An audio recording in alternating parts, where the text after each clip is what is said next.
Selamat datang di channel Lubang Horor. Jangan lupa like, komen, dan subscribe agar channel Lubang Horor ini terus semangat dan terus berkembang. Tanpa banyak basa-basi, ayo kita mulai ceritanya.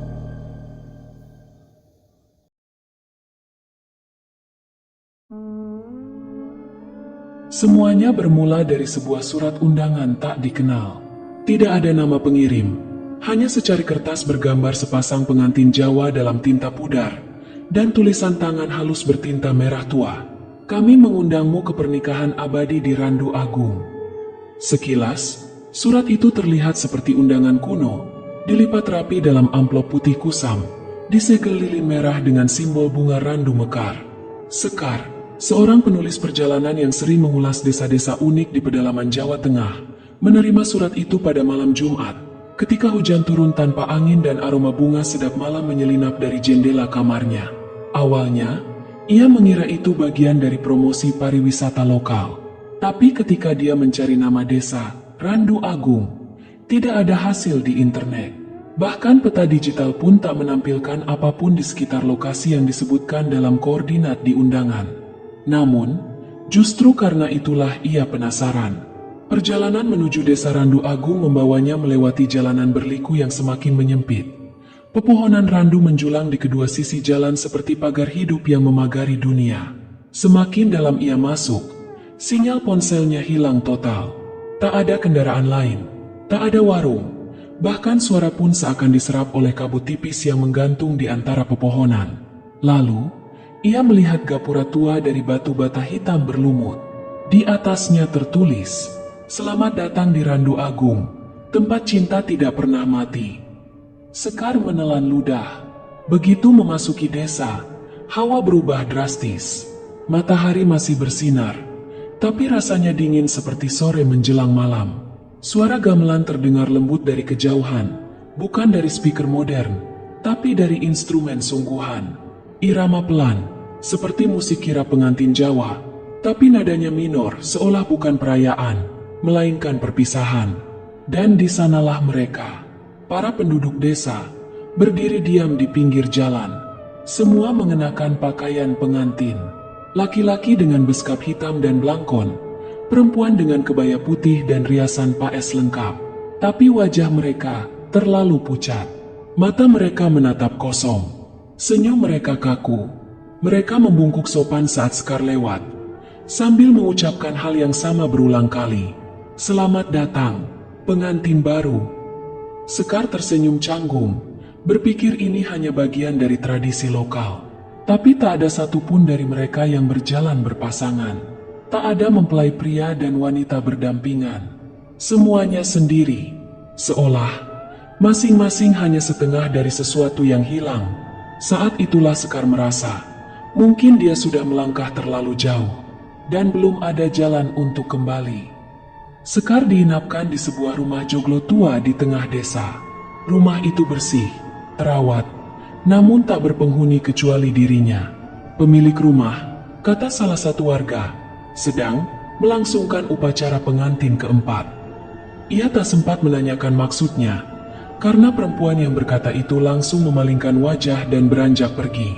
Di dalam kamar, tersedia seperangkat pakaian kebaya putih lengkap, diletakkan di atas dipan kayu ukir dengan motif bunga randu. Di atasnya, selendang panjang berwarna merah darah dan hiasan kepala pengantin Jawa, berat, dingin, dan berbau dupa lama. Sekar bergidik. Ia tidak pernah menyatakan ingin ikut acara pernikahan. Tapi semua orang di desa ini memperlakukannya seperti calon pengantin yang sedang dipersiapkan. Malam pertama di Randu Agung, ia terbangun pukul 2 pagi karena suara gamelan. Pelan, bergetar seperti berasal dari tanah. Bukannya menghibur, nada gamelan itu justru terasa muram, seperti alunan untuk mengantar roh yang menikah dengan dunia yang salah. Ia keluar kamar. Di kejauhan, terlihat kerumunan orang. Semua mengenakan pakaian pengantin, berbaris dengan obor di tangan. Mereka berjalan perlahan ke arah pendopo utama, mengitari sebuah pelataran batu tempat tumpukan bunga melati dan kenanga berserakan. Namun, tak ada pengantin pria dan wanita yang berjalan berpasangan. Mereka berbaris sendiri-sendiri, seolah masing-masing sedang menikah dengan udara kosong. Sekar diam, tubuhnya menegang, dan saat itulah ia sadar. Ia belum pernah melihat satupun pasangan. Tak ada suami istri, tak ada anak kecil, tak ada suara tawa, tak ada bayi menangis. Desa itu sepi dari generasi, dari kehangatan keluarga. Tapi wajah mereka semua dihiasi riasan pengantin. Senyum beku yang tak bergerak meski gamelan terus berputar.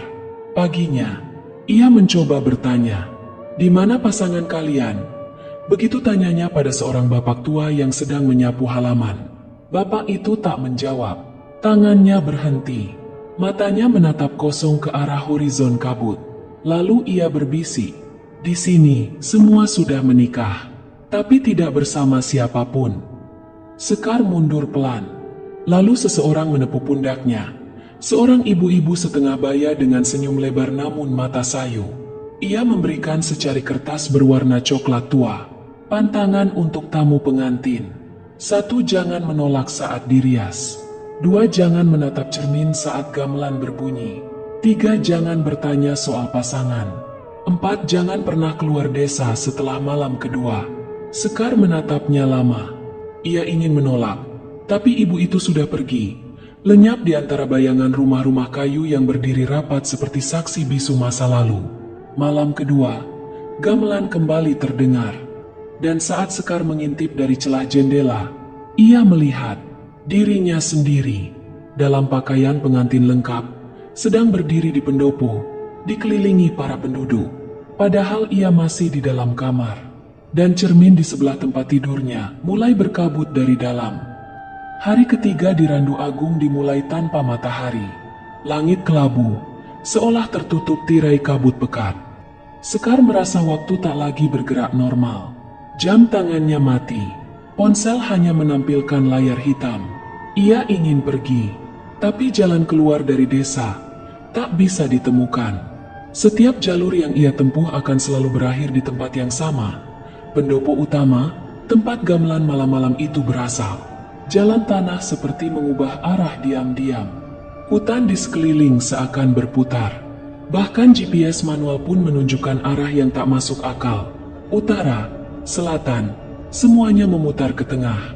Sekar mencoba bertanya, tapi warga hanya menjawab dengan senyum yang tak pernah menjangkau mata.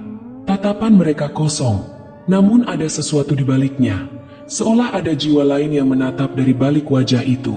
Saat malam tiba, seseorang mengetuk pintunya.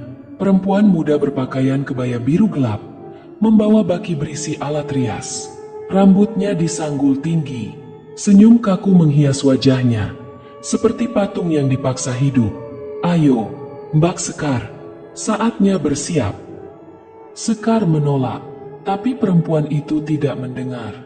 Ia masuk begitu saja, tangannya dingin mencengkeram bahu Sekar, lalu menurunkannya duduk di depan cermin tua berbingkai ukir. Dan saat cermin itu menampakkan bayangan, itu bukan wajah Sekar. Riasan paes lengkap, bibir merah menyala, mata hitam pekat dan di belakangnya, dalam pantulan cermin, berdiri sosok tinggi berbalut kain kafan, wajahnya ditutupi kerudung pengantin hitam. Sekar menoleh cepat. Tidak ada siapa-siapa di belakangnya. Namun di cermin, sosok itu masih ada, mendekat perlahan. Cermin itu mulai berembun dari dalam. Sekar berusaha berdiri, tapi tubuhnya berat. Kepalanya pusing. Lalu ia sadar, wangi bunga melati dan kenanga yang sangat kuat menguar dari dalam cermin. Bukan dari ruangan, bukan dari dunia ini. Saat ia membuka mata kembali, ia sudah berada di pelataran pendopo. Gaun pengantin putih sudah melekat di tubuhnya. Tapi warnanya bukan putih bersih. Sudah menguning, dengan bekas noda kecoklatan di ujung-ujungnya. Seperti kain kafan yang terlalu lama dikubur. Ia dikelilingi oleh para penduduk. Mereka semua tersenyum, tapi mata mereka tak berwarna. Dan di tengah pendopo, berdiri sosok calon. Wajah ditutupi selubung merah tua, tangan kurus panjang, dan suara nafas seperti daun kering yang bergesekan. Seseorang membisikkan kalimat yang tak akan pernah ia lupakan. Sekali dirias, jiwa tak bisa kembali tanpa menyelesaikan akadnya. Malam itu, Sekar mencoba kabur. Ia lari keluar dari pendopo, menembus jalan setapak, berteriak meminta tolong. Tapi suara gamelan terus mengikuti, seolah mengejarnya, memutar waktu. Langkah kakinya membawa kembali ke tempat yang sama. Ia melihat dirinya sendiri berdiri di tengah pelataran. Sekar sadar, ia terjebak dalam putaran upacara yang tak pernah selesai. Sekar tidak tahu berapa lama ia tersesat dalam pusaran waktu di desa itu. Setiap malam, ia mendengar suara gamelan yang sama. Setiap malam, tubuhnya terasa didandani.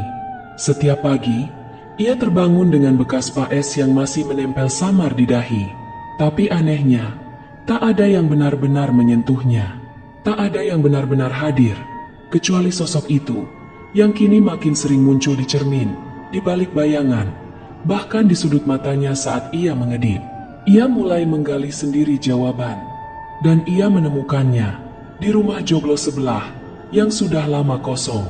Di dalamnya ada rak buku reot. Di sela-sela lembaran usang, ia menemukan arsip kuno, surat kabar lokal dari tahun 1962. Tragedi kawin paksa massal di Randu Agung. 27 wanita ditemukan tewas mengenakan baju pengantin. Tubuh Sekar bergetar saat membaca isinya. Dulu, desa ini terkenal karena tradisi Panggih Agung, ritual kawin massal yang dipercaya bisa mendatangkan kemakmuran.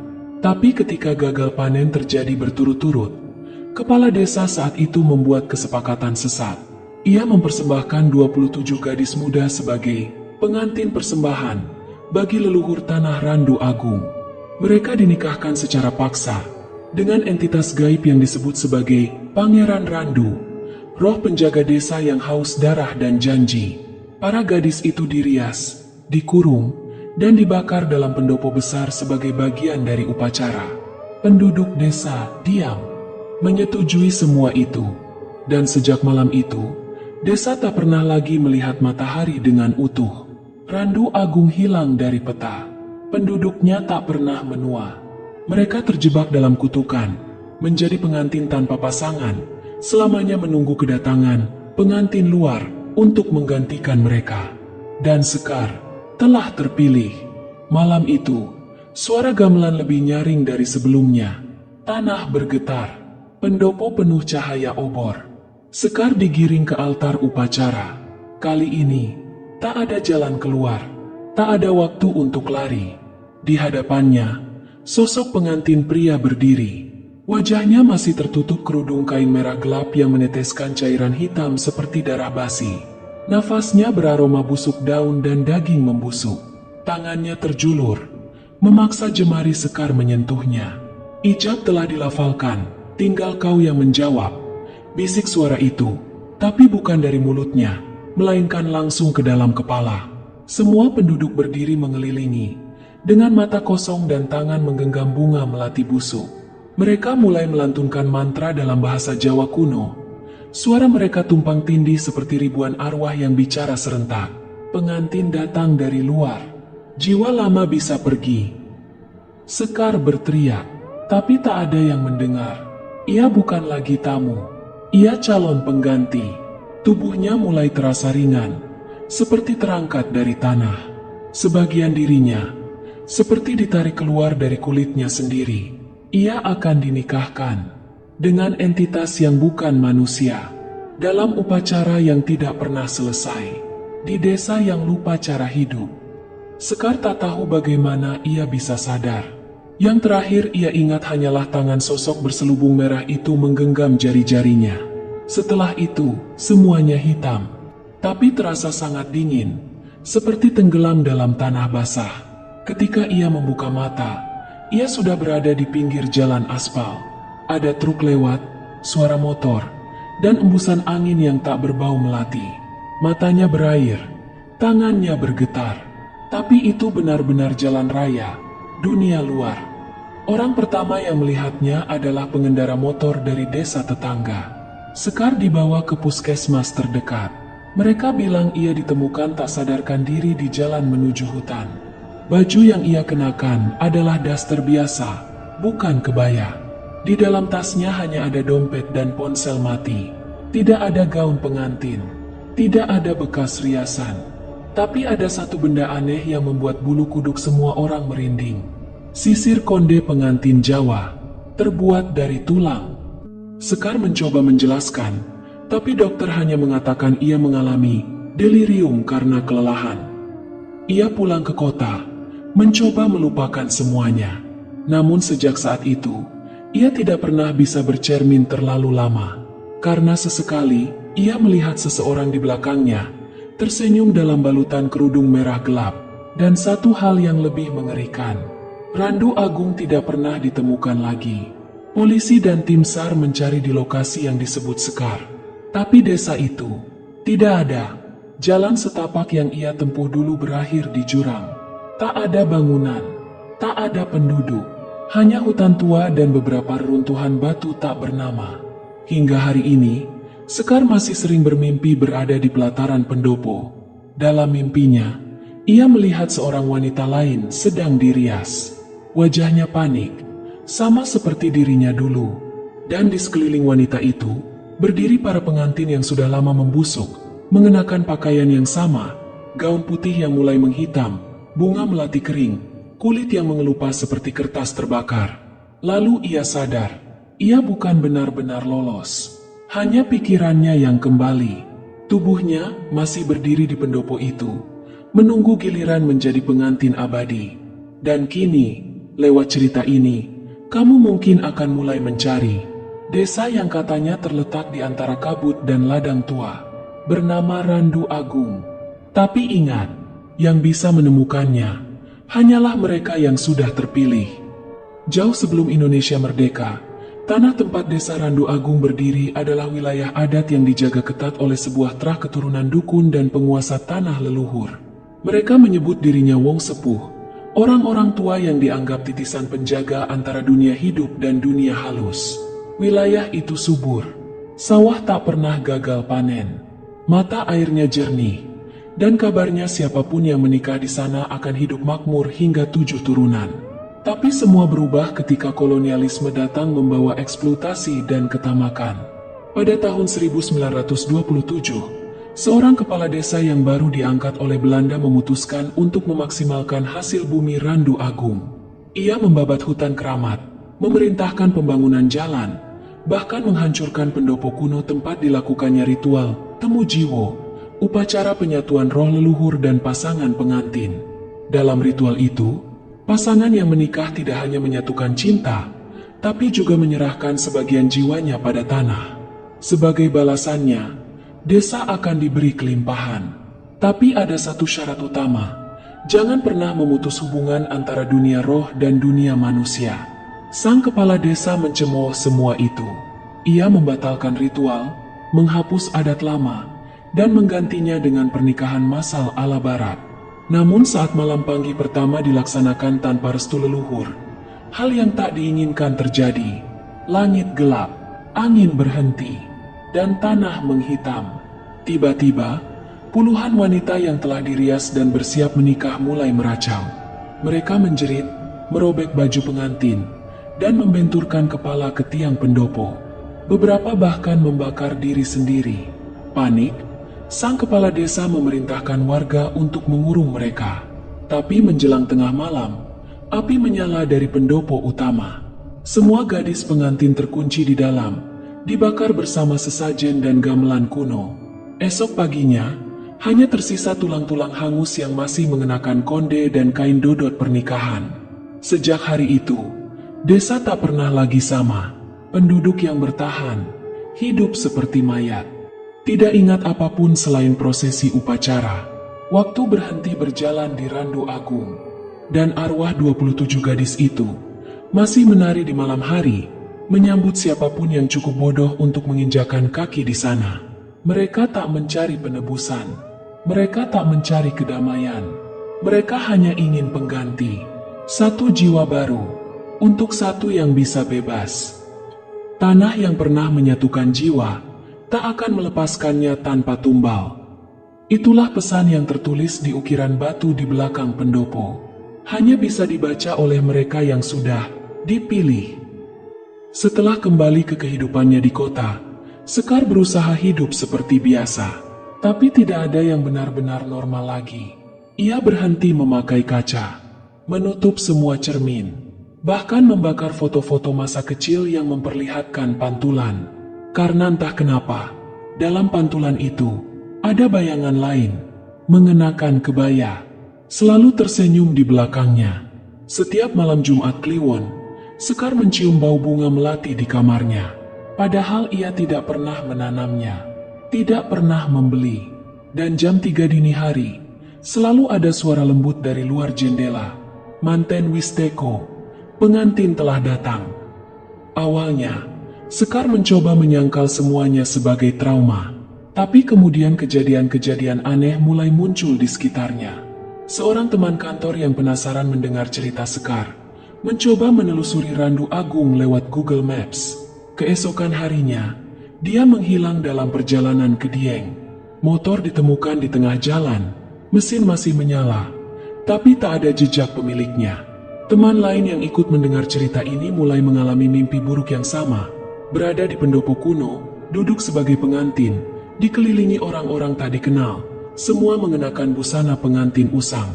Dan satu persatu, mereka mendapat surat undangan, tanpa pengirim, tanpa nama penerima. Hanya satu baris kalimat dalam aksara Jawa halus. Rawuhipun panjenengan sampun ditampi. Sugeng rawuh ing Randu Agung. Kehadiran Anda telah diterima.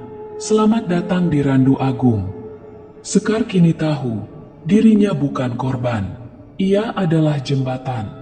Jiwa yang sempat kembali membawa benih kutukan bersamanya. Dan setiap orang yang mendengar kisah ini, punya kemungkinan untuk dipilih. Karena Randu Agung tidak bisa ditemukan dengan peta. Tapi ia bisa mencari sendiri calon pengantin berikutnya. Desa itu akan selalu membuka diri bagi yang penasaran, bagi yang membaca terlalu dalam, bagi yang mencoba mengingat mimpi yang seharusnya dilupakan. Dan sekarang, setelah kamu mendengarkan kisah ini, cobalah ingat, apakah malam ini kamu mendengar suara gamelan samar dari luar jendela? Atau mungkin surat undanganmu sedang dalam perjalanan?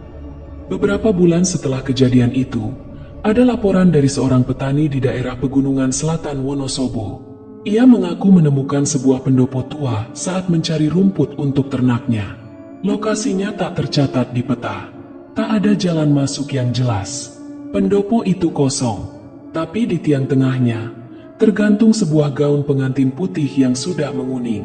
Tak ada tubuh, tak ada penyangga. Gaun itu melayang, seolah dikenakan oleh seseorang yang tak kasat mata. Petani itu melaporkan temuannya pada kepala desa. Tapi ketika mereka kembali ke lokasi yang sama, pendopo itu sudah tak ada. Yang tersisa hanya ladang ilalang dan kabut tebal.